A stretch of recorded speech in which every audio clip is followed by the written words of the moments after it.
내 안에도 성과 악이 함께 살고 있다면 누구나 한 번쯤 이유 모를 분노와 충동, 그리고 숨기고 싶은 또 다른 마음을 느껴본 적이 있습니다. 오늘 읽을 작품 지킬 박사와 하이드는 그 인간 내면의 두 얼굴을 가장 강렬하게 보여주는 고전입니다. 왜 사람은 선하게 살고 싶으면서도 동시에 악한 마음에 끌리는 걸까요?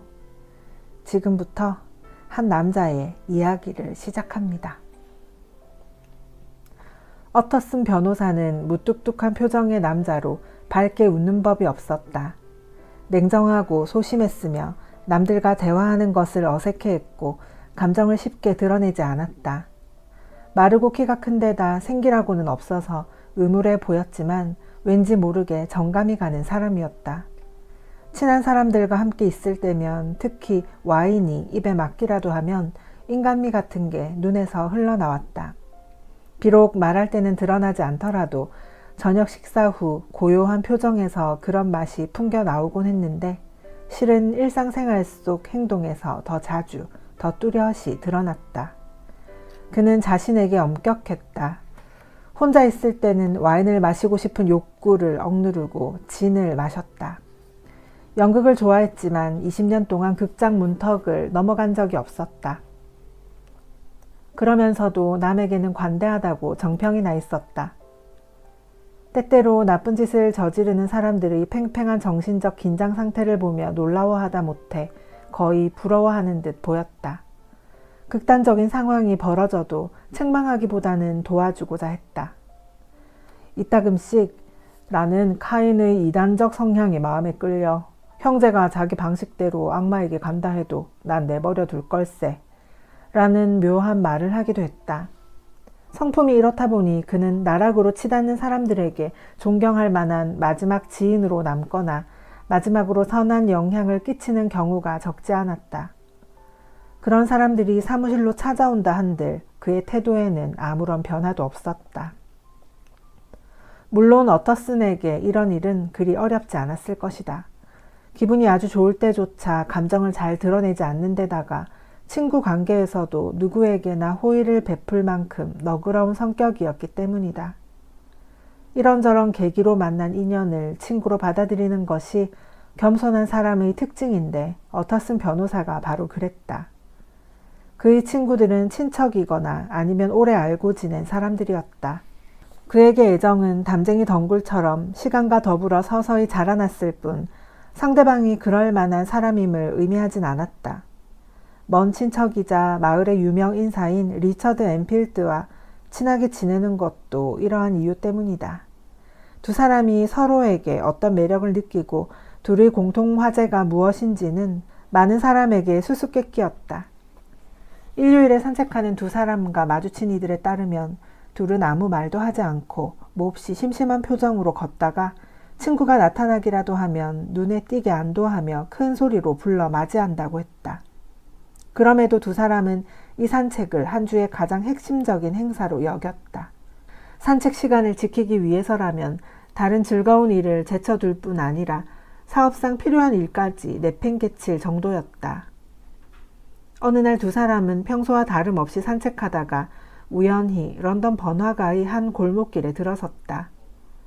거리는 좁고 조용한 편이었으나 평일에는 물건을 사러 온 사람들로 북적거렸다. 이곳 상인들은 다들 잘 사는 편인데 모두들 더 잘 살고자 아등바등했고 벌어들인 돈은 외관을 멋들어지게 치장하는 데 썼다. 길을 따라 늘어선 상점 입구는 마치 여점원들이 줄지어 서서 미소를 지으며 손님을 환영하는 듯한 분위기를 풍겼다. 평일의 현란한 매력은 자취를 감춘 상대적으로 한산한 일요일인데도 이 거리는 지저분한 이웃 동네와 다르게 들불처럼 빛났다. 새로 페인트 칠한 덧문과 반짝반짝 윤이 나는 노쇠 장식, 그리고 전반적으로 깨끗하면서 쾌적한 분위기는 행인들의 시선을 곧장 사로잡아 눈을 즐겁게 해주었다. 동쪽 방향 왼쪽 모퉁이에서 두 집을 지나면 길이 끊기고 안뜰로 이어지는 입구가 나왔다. 바로 그 지점에 박공 지붕을 거리 쪽으로 내민 음산한 느낌의 2층 건물 한 채가 서 있었다. 그들 눈에 보이는 것이라곤 아래층의 대문과 위층의 빛바랜 벽뿐이었다. 어느 모로 보나 오랫동안 방치된 흔적이 역력했다. 초인종도 쇄골이도 없는 문은 색이 바랐고 울퉁불퉁했다. 불황자들이 후미진 곳에 구부정하게 서서 벽에 성냥을 그어댔다. 아이들은 계단에서 소꿉놀이를 했고 남학생들은 칼날이 잘 드는지 시험해 보려는 듯 문틀에 칼질을 했다. 하지만 거의 30년 가까운 세월이 지나도록 이런 뜨내기 불청객을 쫓아내거나 파손된 곳을 수리하려고 집 밖에 나온 사람은 아무도 없었다. 엔필드와 변호사는 길 반대편에서 걸어가고 있었다. 이윽고 두 사람이 그 집 대문 앞에 이르렀을 때 엔필드가 지팡이를 들어 집 쪽을 가리켰다. 저 문을 눈여겨본 적 있으세요? 그가 물었다. 어터슨이 그렇다고 대답하자 이렇게 덧붙였다. 저 문을 보면 무척 기괴한 이야기가 생각나요. 어터슨이 약간 달라진 음색으로 말했다. 그래? 무슨 이야기인데 그러나? 글쎄 이런 일이 있었다니까요. 아주 먼 곳에 갔다가 집으로 돌아오는 길이었어요. 어두컴컴한 겨울 새벽 3시쯤이어서 길거리에 문자 그대로 가로등 불빛 말고는 아무것도 보이지 않았죠. 지나는 거리마다 사람들은 모두 잠들어 있었어요. 가로등이 마치 행진하듯 빠짐없이 불을 밝히고 있었지만 거리는 교회당처럼 텅 비어 있었죠. 신경을 곤두세우고 귀를 기울이며 걷다 보니 경찰관이라도 봤으면 하고 바라게 되더군요. 그때 갑자기 두 사람이 나타났어요. 한 사람은 키가 작은 남자로 동쪽을 향해 성큼성큼 걷고 있었어요. 다른 한 사람은 8, 9살 정도 되어 보이는 여자아이로 교차로를 향해 있는 힘껏 달리고 있었죠. 그런데 형님, 두 사람이 그만 길 모퉁이에서 부딪혔는데 끔찍한 일이 일어났어요. 남자가 여자아이의 몸을 태연히 짓밟더니 아이가 바닥에 쓰러져 비명을 지르는데도 그냥 내버려두고 가는 겁니다. 귀로 들으면 별일 아닌 것 같겠지만 눈으로 볼 땐 정말 끔찍했어요. 사람이 아니라 빌어먹을 저거노트 같았으니까요. 저는 소리를 지르며 뛰어가서 그 작자의 목덜미를 잡고 그 자리로 끌고 왔죠. 그곳에는 비명을 지르는 아이 주위로 벌써 여러 사람이 모여 있더군요. 그자는 전혀 흔들림이 없었고 저항도 하지 않았어요. 다만 저를 한번 노려보았는데 그 얼굴이 어찌나 흉측하던지 마치 달리기라도 한 듯 땀이 주르륵 흐르더군요. 알고 보니 주위에 모인 사람들은 아이의 가족이었습니다. 얼마 지나지 않아 의사가 왔어요. 여자아이는 그 의사를 부르러 다녀오는 길이었대요. 의사 말로는 아이가 크게 다친 건 아니고 겁에 질렸을 뿐이라고 하더군요. 이 일이 이렇게 마무리되었을 거라 생각하시겠지만 한 가지 기이한 상황이 벌어졌어요. 저는 첫눈에 그 사내가 혐오스러웠어요. 그 아이의 가족도 저와 마찬가지 생각이었고요. 그건 자연스러운 반응이었죠. 하지만 제가 놀란 건 의사의 태도였습니다. 그는 약을 처방하고 조제하는 일을 겸하는 평범한 의사였죠. 외모를 보았을 때는 별다른 특징이 없고 다만 에든버러 사투리가 심했는데 백파이프만큼이나 감정이 건조한 사람이었어요. 그런데 그 의사가 보인 반응도 우리와 같았던 거예요. 제가 잡아 끌고 온 사내를 볼 때마다 의사는 그자를 죽이고 싶은 충동으로 얼굴이 새하얘지더군요. 저는 의사의 마음을 이해할 수 있었습니다. 그도 제 마음을 이해했을 테고요. 하지만 죽일 수는 없는 노릇이었기에 우리는 차선책을 택했죠. 이 일을 크게 소문내어 당신의 이름이 온 런던에 퍼지게 할 수 있고 또 그렇게 할 참이라고 울음장을 놓은 겁니다. 그에게 친구나 명예가 있다면 반드시 그걸 잃게 만들겠다고 분명히 말했습니다. 그렇게 얼굴을 붉히며 놈을 몰아세우면서도 여자들이 그자에게 달려들지 못하게 막느라 진땀을 뺐답니다. 다들 하르피아처럼 사나워져 있었으니까요. 저는 그토록 증오심에 찬 얼굴들을 본 적이 없어요. 사람들에 둘러싸인 사내는 음흉한 조소를 머금은 채 냉정한 태도를 유지했고 보아하니 겁을 먹은 것 같은데 사악할 정도로 시치미를 떼고 있었죠. 그자가 이렇게 말하더군요. 이 일로 한몫 챙기겠다고 작정했다면 나로선 어쩔 도리가 없군요. 소동을 피하고 싶지 않은 신사는 없을 테니까요. 얼마를 원하는지 말해보시오. 그래서 우린 아이의 가족에게 100파운드를 물어내라고 다그쳤죠. 그는 분명 끝까지 버티고 싶었을 거예요. 그러나 우리 분위기가 심상치 않고 험악해지자 결국 100기를 들었습니다. 이제 돈을 받아낼 차례였어요. 그런데 그자가 우리를 어디로 데려갔는지 아세요? 바로 저 문이 달린 집이었답니다. 그자는 열쇠를 꺼내 집 안으로 들어가더니 이내 금화 10파운드와 함께 소지한 사람에게 돈을 지불하게 되어 있는 쿠츠 은행 수표 한 장을 들고 나왔어요. 수표에는 제가 거론할 수 없는 이름이 서명되어 있더군요. 사실 그 부분이 제 이야기의 핵심 중 하나이긴 하지만 차마 발설할 수 없네요. 아무튼 아주 유명하고 가끔 신문에도 등장하는 이름이었답니다. 수표에 적힌 금액이 컸지만 진짜이기만 하다면 그 이상의 가치가 있는 서명이었어요. 좀 무례하다 싶었지만 사내에게 이 모든 일이 수상쩍어 보인다고 지적했어요. 새벽 4시에 지하실 문으로 들어가서 다른 사람이 서명한, 그것도 거의 100파운드에 달하는 수표를 가지고 나오는 일은 흔하지 않으니까요. 하지만 사내는 한껏 여유를 부리며 코웃음을 치기까지 했어요. 그가 이렇게 말하더군요. 걱정 내려놓으시죠. 은행 문이 열릴 때까지 당신들과 함께 있다가 내가 직접 현금으로 바꿔드릴 테니. 그래서 우리 모두, 그러니까 의사, 아이 아버지, 그 작자까지 제 방으로 가서 남은 밤을 보냈습니다. 날이 밝자 우리는 아침 식사를 하고 나서 함께 은행으로 갔습니다. 제가 직접 은행 직원에게 수표를 건네며 아무리 생각해도 위조 수표인 것 같다고 말했죠. 그런데 웬걸? 그렇지 않았어요. 수표는 진짜였습니다.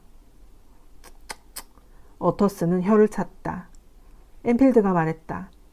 형님도 저랑 같은 생각이군요. 그래요. 불쾌한 이야기예요. 그자는 어느 누구도 상종 못할 가증스러운 인간이었는데 수표를 발행한 사람은 대단히 신망이 높고 저명하며 선행을 많이 베푸는 분이에요. 형님의 친구이기도 하고요. 제 생각엔 그 친구분이 협박을 받고 있는 것 같아요. 정직한 분인데 젊었을 때 저지른 무분별한 행동 탓에 약점이 잡혀서 큰 돈을 갈취당하는 것 같다는 얘기입니다. 그래서 저는 저 문이 달린 집을 협박의 소굴이라고 부른답니다. 물론 그것만으로 다 설명이 되는 건 아니에요. 그는 이렇게 덧붙이고 나서 골똘히 생각에 잠겼다. 그런 그를 다시 깨운 것은 어터슨의 갑작스러운 질문이었다. 그럼 자네는 그 수표를 발행한 사람이 저 집에 살고 있는지 아닌지는 모르는 거야? 살고 있을 것 같지 않나요? 하지만 얼핏 그분의 주소를 본 적이 있어요. 어느 광장 근처에 사시더군요. 어터슨이 말했다. 그럼 자네는 저 문이 달린 집에 대해서는 전혀 묻지 않는 거로군? 예, 묻지 않았습니다. 민감한 문제 같아서요. 묻고 싶은 마음이야 굴뚝 같았지만 그건 마치 최후 심판의 날 같잖아요. 질문을 던지는 것은 돌을 굴리는 것과 비슷해요. 돌을 굴린 사람은 언덕 꼭대기에 가만히 앉아있죠. 하지만 돌은 굴러가면서 다른 돌들을 쳐서 같이 굴러가게 할 테고, 그러다 자기 집 뒷마당에 있던 평범한 노인이 머리에 돌을 맞아 쓰러지게 되는 겁니다. 그러면 남은 가족들은 성을 바꾸어야 할 테죠. 그래서 묻지 않는 거예요. 저에게는 원칙이 하나 있는데 그건 곤란한 문제로 보일수록 캐묻는 걸 자제해야 한다는 것입니다. 아주 좋은 원칙이네. 그렇지만 혼자 그 집을 조사해보긴 했어요. 그런데 집처럼 보이지도 않을 정도랍니다. 저 문 말고 다른 문은 없어요. 제가 잡은 그 사내가 드문드문 저 문으로 드나들 뿐 다른 사람의 출입은 전혀 없더군요. 2층에는 안뜰 방향으로 난 창 3개가 있고 아래층에는 창이 하나도 없어요. 창문은 항상 닫혀 있는데 깨끗하더군요. 그리고 굴뚝이 하나 있는데 평소에 연기가 나는 걸로 보아 누군가 살고 있는 게 분명합니다. 물론 그렇다고 확신할 순 없어요. 왜냐하면 안뜰 주위로 건물들이 워낙 다닥다닥 붙어 있어서 집과 집 사이의 경계를 분간하기 어렵거든요. 두 사람은 다시 얼마 동안 말없이 걸었다. 그러다가 어터슨이 불쑥 말했다. 엔필드, 자네의 원칙은 훌륭해. 예, 저도 그렇게 생각합니다. 엔필드가 대답했다. 변호사가 말을 이었다. 그럼에도 한 가지 묻고 싶은 게 있네. 아이를 밟고 지나간 그 사내의 이름이 뭔지 알고 싶어. 글쎄요. 이름을 말하는 게 무슨 해가 될 것 같진 않군요. 하이드라는 이름의 사내였습니다. 생김새는 어떻던가? 설명하기가 쉽지 않네요. 그의 외모는 뭔가 이상해요. 기분 나쁘고 혐오스러운 면이 있죠. 누군가를 쳐다보면서 그처럼 불쾌한 느낌이 든 건 처음인데 그 이유를 모르겠어요. 기형인 것 같은데 구체적으로 어디가 그런 건지는 꼬집어 말할 수 없어요. 기이하게 생긴 사내인 것은 틀림없는데 그런 특징을 딱 집어 말하지 못하겠네요. 안 되겠어요, 형님. 이 문제는 도와드릴 수가 없습니다. 그 사내를 설명할 수가 없어요. 기억이 흐릿해서 그런 건 아닙니다. 지금도 그의 모습을 떠올릴 수 있으니까요. 어터스는 한동안 깊은 생각에 잠긴 채 말 없이 걷다가 마침내 입을 열었다. 그 사내가 열쇠로 문을 연 게 분명한가? 아니 형님. 엔필드가 놀라서 당황한 표정으로 말했다. 그래, 나도 알고 있네. 아마 이상하게 들릴 거야. 사실 내가 또 다른 사람의 이름을 묻지 않은 것은 이미 그 이름을 알고 있기 때문이라네. 이보게, 리처드. 자네는 중요한 정보를 주었네. 자네 이야기에서 혹시라도 부정확한 부분이 있다면 정정해 주길 바라네. 엔필드가 뿌르퉁하게 대꾸했다. 제게 미리 주의를 주지 그러셨어요. 전 시시콜콜한 부분까지 정확하게 얘기했습니다. 그 친구는 열쇠를 가지고 있었고 지금도 여전히 가지고 다녀요. 그자가 열쇠를 사용하는 걸 본 지가 일주일도 채 안 되었으니까요. 어터스는 한숨을 푹 내쉬었지만 더는 아무 말도 하지 않았다. 그래서 젊은이가 다시 말을 꺼냈다. 입 다물고 있어야 한다는 교훈을 여기서도 얻었군요. 제가 길게 주절거린 것이 영 부끄럽습니다. 다시는 이 이야기를 언급하지 않기로 해요. 여부가 있겠나. 그런 의미로 악수하세, 리처드. 그날 저녁 어터스는 혼자 사는 집으로 돌아와 식탁에 앉았지만 기분이 우울한 탓인지 입맛이 하나도 없었다. 저녁 식사가 끝나면 난로가에 앉아 독서대 위에 펼쳐놓은 무미건조한 신학책을 읽다가 동네 교회의 시계가 자정을 알리면 감사하는 마음으로 잠자리에 드는 것이 일요일의 일과였다. 그러나 그날 밤은 식사를 마치고 식탁을 치우자마자 촛불을 들고 서재로 들어갔다. 그러고는 금고를 열어 안쪽 깊숙한 구석에서 겉봉에 지킬 박사의 유언장이라고 쓰인 서류를 꺼내더니 이맛살을 찌푸리며 자리에 앉아 내용을 살펴보았다. 유언장은 자필로 작성되었다. 작성된 후 떠맡긴 했지만 작성 과정에서는 아무런 도움을 주지 않았다. 유언장에 따르면 의학박사, 민법학 박사, 형법학 박사이자 왕립협회 회원인 헨리 지킬이 사망할 경우 그의 모든 재산은 친구이자 은인인 에드워드 하이드에게로 넘어가게 된다. 그뿐이 아니라 지킬 박사가 3개월 이상 실종되었거나 이유 없이 부재할 경우 앞에서 언급한 에드워드 하이드가 즉시 헨리 지킬의 권리를 계승하되 박사의 식솔에게 소액의 돈을 지불하는 것 말고는 어떠한 부담이나 의무를 지지 않는다고까지 명시되어 있었다. 이 서류는 오랫동안 어터슨 변호사에게 눈의 가시였다. 건전하고 관습적인 삶을 추구하며 기이한 행동은 무도하다 여기는 그였기에 이 유언장만 생각하면 기분이 언짢았다. 지금까지는 하이드의 정체를 모른다는 사실에 부하가 치밀었지만 갑작스런 계기로 그를 알고 나니 더욱 비위가 상했다. 그의 이름 말고는 아무것도 모른다는 사실만으로도 충분히 고약한 상황이었는데 그 이름에 온갖 혐오스러운 속성이 더딥혀지자 한층 더 고약해졌다. 오랫동안 눈을 가려왔던 실체 없고 모호한 안개 속에서 악마의 형상이 불쑥 나타난 것이다. 그는 불쾌한 서류를 금고 안에 다시 넣으며 중얼거렸다. 전에는 미친 짓이라고만 생각했는데 이젠 망신스러운 일이 되지 않을까 걱정되는군.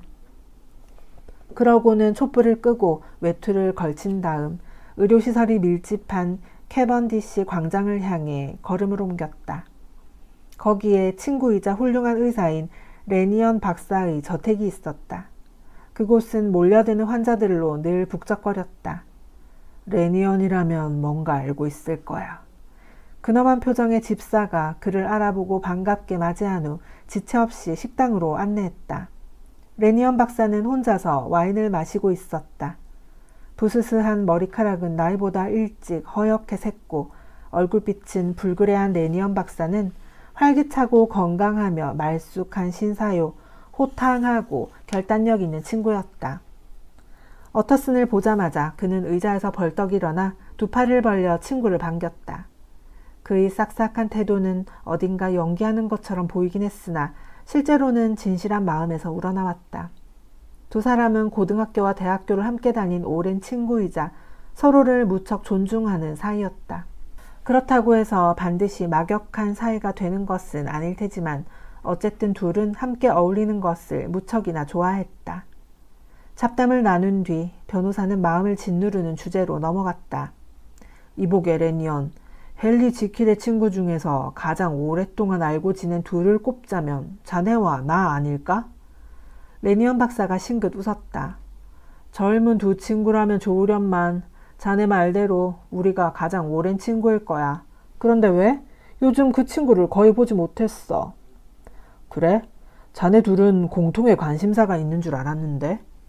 전엔 그랬지. 하지만 헨리 지킬이 너무 기이하게 변해버려서 용납하기 힘들다고 여긴 지 10년도 더 되었어. 어딘가 이상해지기 시작하더군. 그 친구 정신 말이야.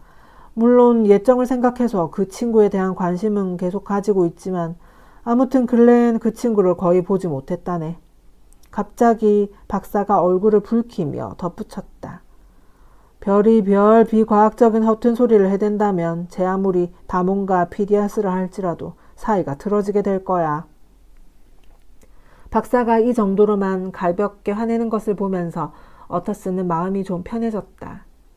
둘이 그저 학문적인 문제에 대해 의견이 달랐나 보군 이라고 생각했다. 학문적 열정이 없는 사람이었기에 어터슨은 그 정도면 별거 아니잖아 라는 생각까지 들었다. 어터슨은 친구의 흥분이 가라앉도록 잠시 기다렸다가 속에 담아두었던 질문을 꺼냈다. 자네 혹시 지킬이 후견인 노릇을 해주는 자와 만난 적 있나? 무슨 하이드라고 하던데. 레니언이 되물었다. 하이드? 아니 그런 사람에 대해선 들어본 적 없네. 처음 듣는 이름이야. 어터슨 변호사가 얻어낸 정보는 그게 다였다. 집에 돌아온 그는 어두운 방 안의 커다란 침대에 누워 날이 바뀌고 새벽이 밝아올 때까지 이리저리 뒤척였다. 칠흑 같은 어둠 속에서 갖가지 의문에 시달리느라 마음이 갑갑하고 편치 않은 밤이었다. 어터슨의 집과 가까워 여러모로 편리한 교회 종이 6시를 알렸지만 그때까지도 그는 여전히 같은 문제와 씨름하고 있었다. 이 일은 그동안 지적인 면에서 그를 괴롭혔지만 이제는 그의 상상마저 개입되었다. 아니 상상에 사로잡혔다는 말이 더 적절할 것이다. 커튼을 친 컴컴한 방 안에서 밤새도록 침대에 누워 몸을 뒤척이는 동안 엔필드의 이야기가 마치 조명을 받은 그림처럼 머릿속을 스쳐 지나갔다. 가로등이 길게 줄지어 늘어선 도시의 밤, 빠르게 걷고 있는 한 남자의 형체, 뒤이어 의사의 집에서 나와 뛰어노는 한 아이의 모습이 떠올랐다.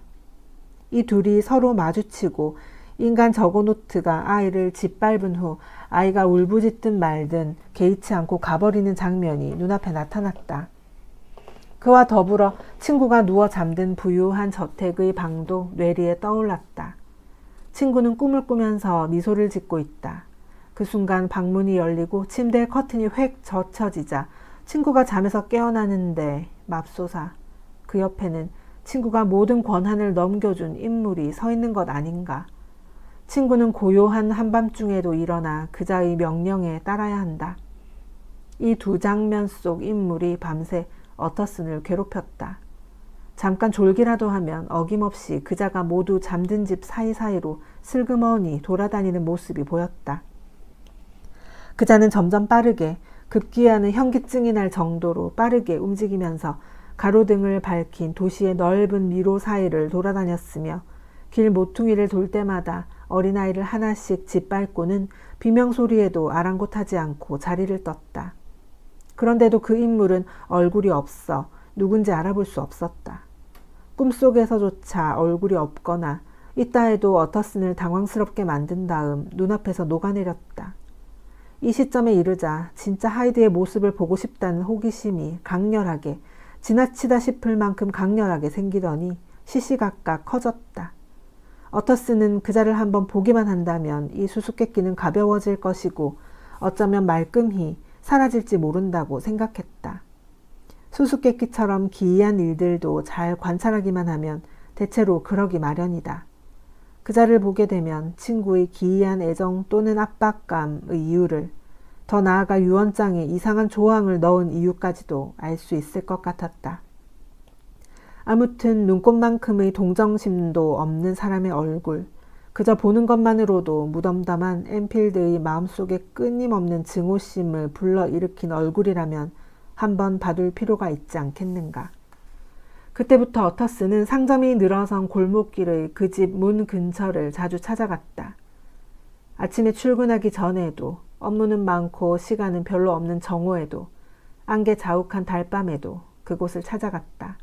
밤이든 낮이든 인적이 있든 없든 그는 자신이 선택한 자리를 지키고 서 있었다. 그가 숨는 자라면 나는 찾는 자가 될 거야.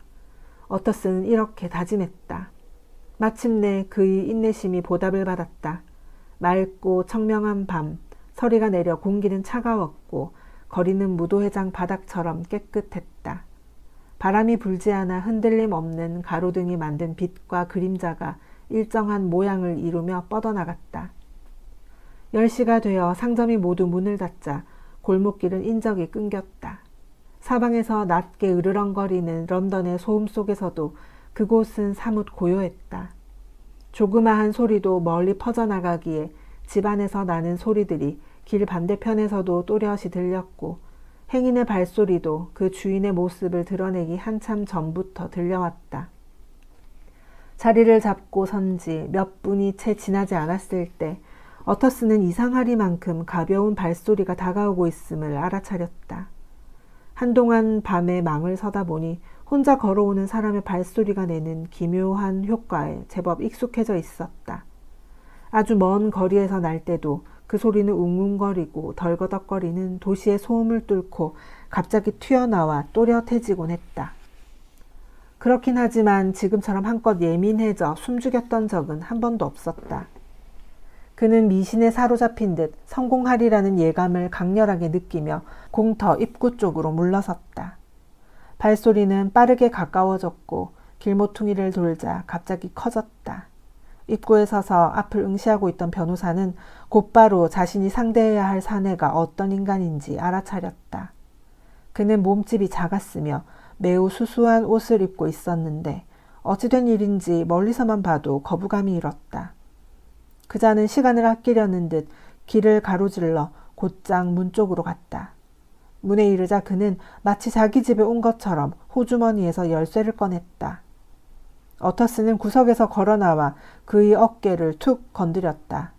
하이드 씨, 맞죠? 하이드는 헉하고 숨을 들이마시면서 뒤로 물러섰다. 그러나 겁먹은 기색을 보인 것은 잠시뿐이었다.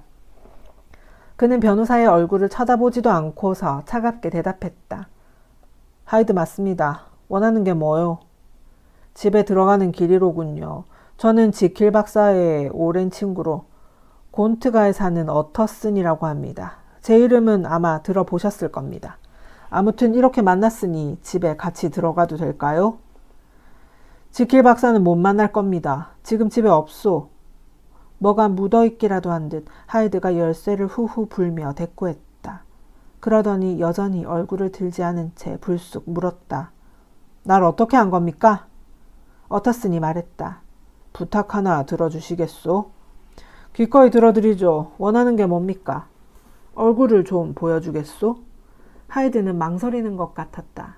그러다 갑자기 무언가 떠오르기라도 한 듯 대들기새로 어터슨을 향해 얼굴을 들이밀었다. 두 사람은 몇 초 동안 꼼짝하지 않고 서로를 응시했다. 어터슨이 말했다. 이젠 다시 만나도 알아볼 수 있겠네요. 그게 아마 도움이 되겠죠. 하이드가 대꾸했다. 그래요. 우리가 만난 건 잘된 일이요. 말이 나온 김에 내 주소를 드리리다. 그는 소호 거리에 있는 번지수를 알려주었다. 맙소사 이자도 유언장에 대해 생각하고 있었단 말인가? 라고 어터스는 생각했다. 그러나 감정을 내색하지 않은 채 주소를 알려주어 고맙다는 말만 무뚝뚝하게 뱉었다. 자, 이제 대답해 주시죠. 날 어떻게 한 겁니까? 인상착의를 들었습니다. 누구한테서? 우릴 둘 다 아는 지인들이 있습니다. 둘 다 아는 지인들? 그게 누구요? 하이드가 약한 쉰 목소리로 되물었다. 예를 들면 지킬 같은.